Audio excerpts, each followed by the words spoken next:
স্বতঃস্ফূর্তভাবে আসলে ভোট দিতে এসেছে, এটা সত্যিই আসলে খুব প্লিজিং।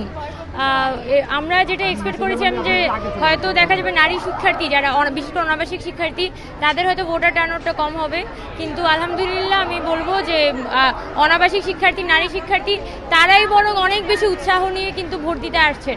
সো এইটা আসলে ঢাকা ইউনিভার্সিটির জন্য এবং আমাদের জন্য একটা গর্বের বিষয় যে শিক্ষার্থীরা আসলে তাদের দায়িত্বটা এবং তাদের ভোটের অধিকারটার সম্পর্কে সচেতন। আর আমরা আশা করি যে ভালো কিছু হবে, তবে ভোটার যে লাইনটা এটা খুবই আস্তে আস্তে যাচ্ছে। আপনারা দেখতে পাচ্ছেন যে কত লম্বা লাইন এখানে তৈরি হয়ে গেছে। আবার পোলিং এজেন্ট সংক্রান্ত অনেক ঝামেলা হয়েছে, কেন্দ্রের মধ্যে প্রচুর আচরণবিধি লঙ্ঘনের ঘটনা ঘটছে।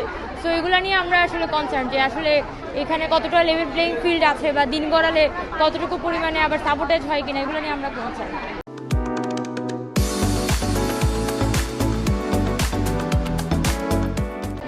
প্রার্থীরা অনেকে তো কেন্দ্রের ভিতরে তো যাওয়ার কথা না প্রার্থীদের, কিন্তু প্রার্থীরা ঠিকই অনেকে কেন্দ্রের ভিতরে যাচ্ছেন ছেলেদের হলগুলোতে।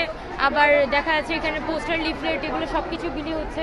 সো আমরা এগুলো নিয়ে আসলে কনসার্ন। শিক্ষার্থীরা যত বেশি ভোটার টার্নআউট যত বেশি হবে তত বেশি হচ্ছে যে এখানে নিরপেক্ষ নির্বাচন হওয়ার সম্ভাবনা বেশি। দলীয় শিক্ষার্থীদের বাইরে যারা নিরপেক্ষ স্টুডেন্ট তাদের এখানে ভোট দেওয়ার সম্ভাবনা বেশি, এবং সেটা হলে অবশ্যই আমরা প্রাধান্য পাবো। হ্যাঁ, মানে এবার হচ্ছে যে লিস্ট করে আনছে বেশিরভাগ শিক্ষার্থী, তো লিস্ট অনুযায়ী ভোট দিয়ে দিচ্ছে, তাই সুবিধাটা বেশি হচ্ছে।